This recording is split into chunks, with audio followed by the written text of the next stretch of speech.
Você se considera bom em matemática? Não é de hoje que a matemática desperta medo e apreensão nas pessoas. E eu não estou me referindo somente aos estudantes. Professores, sobretudo aqueles dos anos iniciais que não são especialistas, também costumam enfrentar dificuldades para ensinar essa disciplina na escola. 1, 2, 3. Numeraliza! Eu me chamo Ana Ruth Starepravo, sou especialista no ensino-aprendizagem de matemática e estou aqui para apresentar o Numeraliza, um canal produzido pela Escola dos Sonhos e que tem como objetivo compartilhar com você a nossa experiência de ensino nessa área. Nesse primeiro vídeo, nós vamos apresentar, em linhas gerais, a nossa concepção de ensino, a nossa proposta de ensino aqui na escola, que se organiza em torno de 4 pontos que consideramos essenciais, que são a resolução de problemas, o cálculo mental, as discussões coletivas e o uso de jogos para aprender e ensinar matemática. Nós acreditamos justamente que as crianças aprendem matemática à medida que resolvem problemas. Ou seja, nós não ensinamos para as crianças técnicas, fórmulas ou algoritmos que elas deverão posteriormente usar para resolver problemas. Nós apresentamos problemas e a partir das soluções que são elaboradas pelas próprias crianças, nós trabalhamos com os conceitos matemáticos que pretendemos ensinar. Quando colocamos a resolução de problemas como ponto de partida para o ensino da matemática, nós estamos assumindo uma visão um pouco diferenciada do ensino clássico da matemática, que costuma fragmentar o conhecimento e apresentar às crianças em pedacinhos, começando daquilo que se considera mais simples até chegar no que seria o mais complexo. A nossa ideia é que as crianças tenham uma visão geral dos conhecimentos, trabalhem com noções mais amplas, para que num segundo momento a gente possa trabalhar com os conteúdos mais específicos ou com recortes menores de conhecimento. Um exemplo é o caso das 4 operações. Normalmente se ensina as 4 operações partindo da ideia de que a criança primeiro tem que aprender a adição, depois a subtração, seguida da multiplicação e por último a divisão.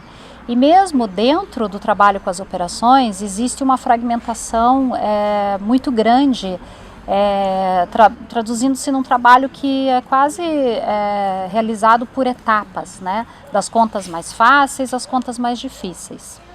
Então, quando você propõe o trabalho com a resolução de problemas, você dá a oportunidade às crianças de lidar com um contexto mais complexo, mas abordando os problemas segundo as suas próprias possibilidades. Um exemplo para ilustrar isso é o caso de um problema que foi proposto numa turma de primeiro ano. As crianças estavam trabalhando com a quantidade de alunos que a turma tinha, que eram 20.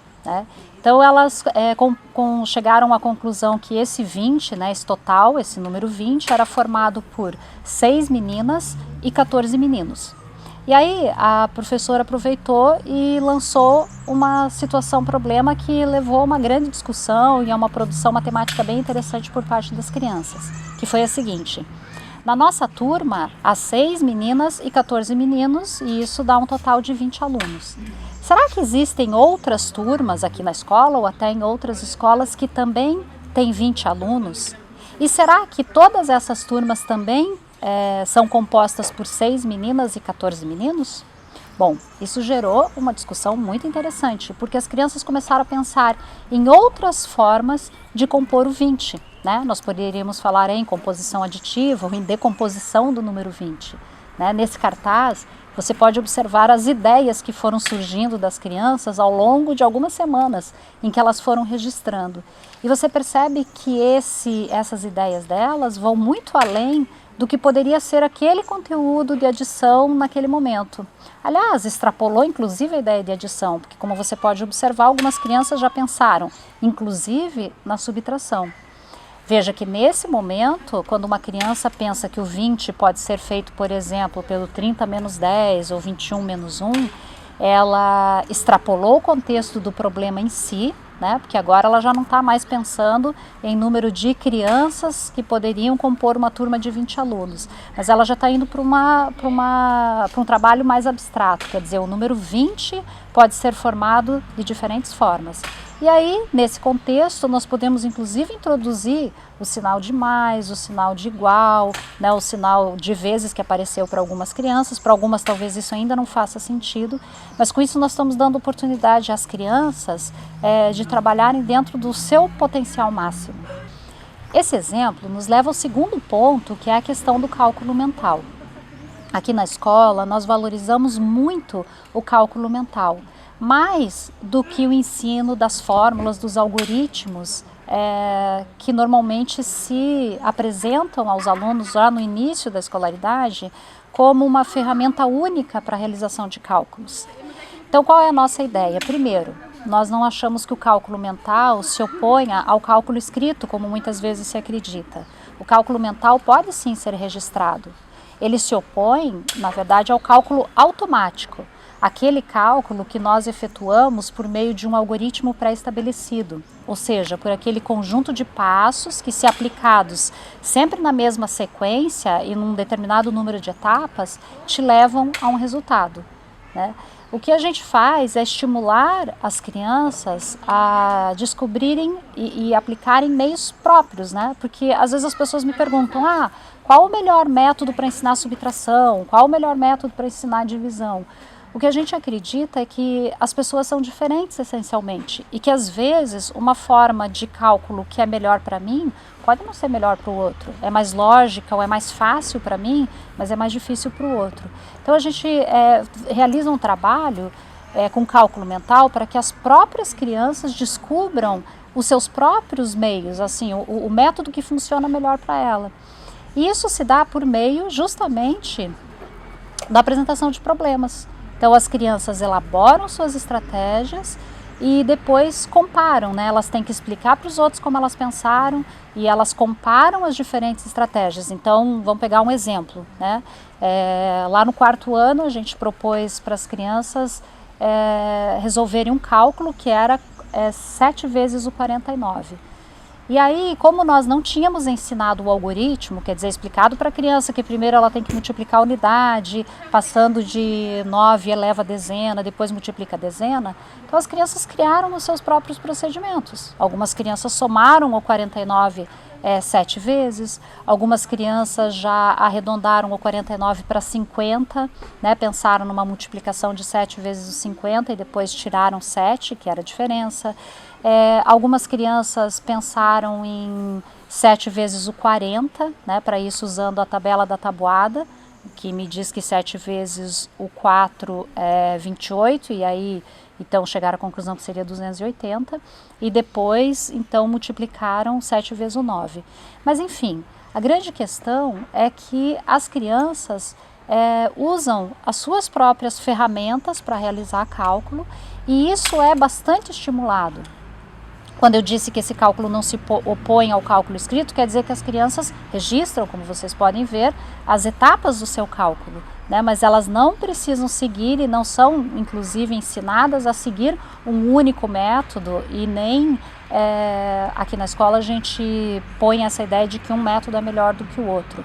Alguns que são mais eficazes, mais econômicos, mas eles serão o ponto de chegada e não o ponto de partida do trabalho com o cálculo. Então, se as crianças são estimuladas a produzir meios próprios de resolução de problemas, né, e com isso há uma diversidade grande tanto de estratégias de resolução quanto de procedimentos de cálculo, uma coisa fundamental é justamente o que é o nosso terceiro ponto, as discussões coletivas.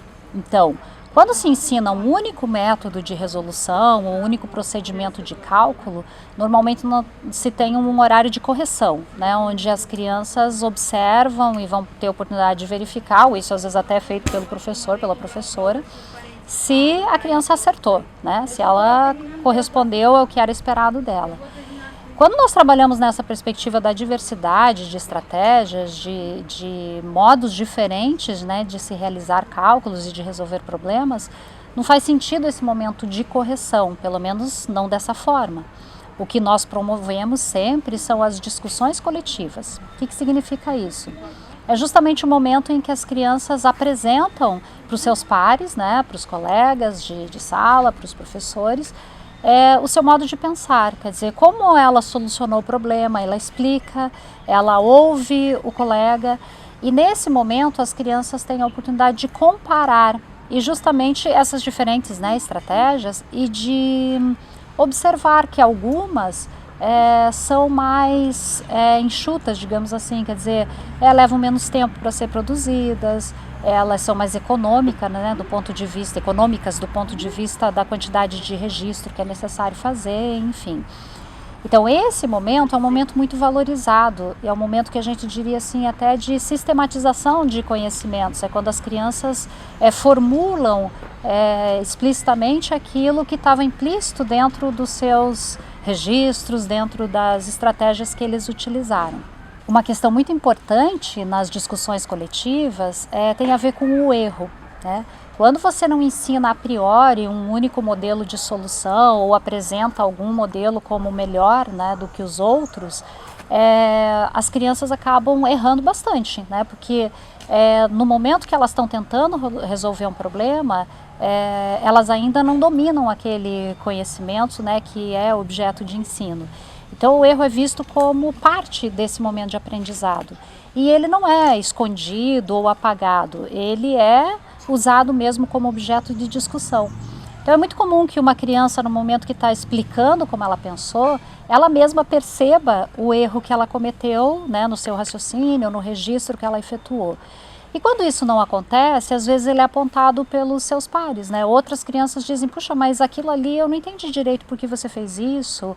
Ou até mesmo no momento que o professor organiza uma discussão coletiva, né, que essa orientadora ou a tutora vai promover essa discussão, as estratégias às vezes são colocadas, todas apresentadas para as crianças, seja através de um registro no quadro ou através de um cartaz, né, de cartazes contendo essas estratégias.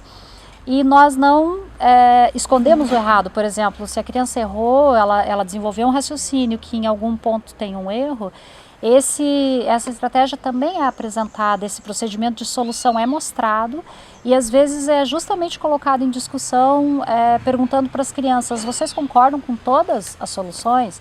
Se vocês gostariam de fazer alguma pergunta sobre uma das soluções que foi apresentada, ou vocês acham que há alguma coisa que não está correta em alguma dessas soluções, então se cria esse espaço realmente de discussão sobre as ideias, né? Quando eu critico o procedimento de solução de alguém, na verdade eu estou ajudando essa pessoa a organizar melhor o seu pensamento.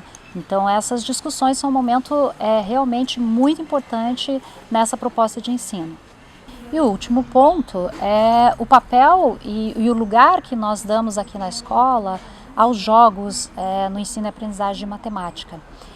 Nós consideramos que o jogo ele tem uma função assim primordial nessa nossa proposta por dois aspectos básicos. Primeiro, porque o jogo ele é tratado como situações, problemas genuínas.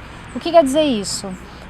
Nós não usamos os jogos somente para treinar habilidades de cálculo, para treinar conhecimentos que as crianças possam já ter construído em outros contextos, mas eles também são usados como problemas geradores, né? Por exemplo, eu quero que meus alunos se apropriem melhor da subtração ou de determinadas formas de cálculo para subtração. Então eu posso selecionar um jogo e levar um jogo onde a subtração esteja muito presente, onde o cálculo da subtração seja necessário para que ela avance no jogo, para que ela se saia bem. Então, nesse sentido, o jogo é o problema gerador, né? A criança vai ter que desenvolver estratégias de cálculos para dar conta de jogar bem. Mas, ao mesmo tempo, como o jogo é sempre igual, né? Sempre se repetem, as regras são as mesmas, os objetos são os mesmos, o jogo também é um excelente contexto de prática, né? Por exemplo, de um cálculo, né? Para praticar, para se tornar mais fluente, porque durante um jogo a criança às vezes tem que executar muitos cálculos e esses cálculos estão carregados de sentido, né? Ela não faz esse cálculo só porque isso foi pedido por um adulto ou porque está numa prova, enfim, ela faz o cálculo porque ela precisa desse cálculo para continuar jogando, né? Para de repente ganhar do seu adversário, para fazer uma pontuação melhor. Então, nesse sentido, o jogo é muito rico.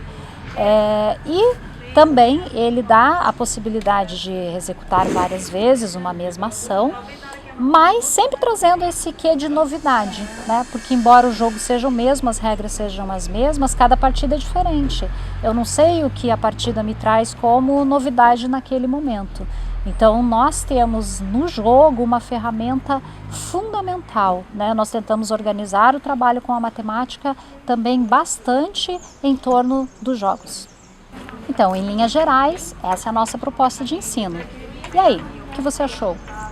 Será que ela é tão diferente da forma como você aprendeu matemática na sua época de estudante? Certamente esse modelo, que é bastante inovador, ele desperta dúvidas, né? Muitos pais, muitos educadores se perguntam, né? E como que eu encaminho exatamente cada conteúdo dentro dessa proposta? A nossa ideia nesse canal é justamente trabalhar com essas questões específicas sobre a nossa proposta de ensino, sobre como se dá na prática, no dia a dia, o ensino dos conteúdos específicos de matemática, né, dentro dessa perspectiva.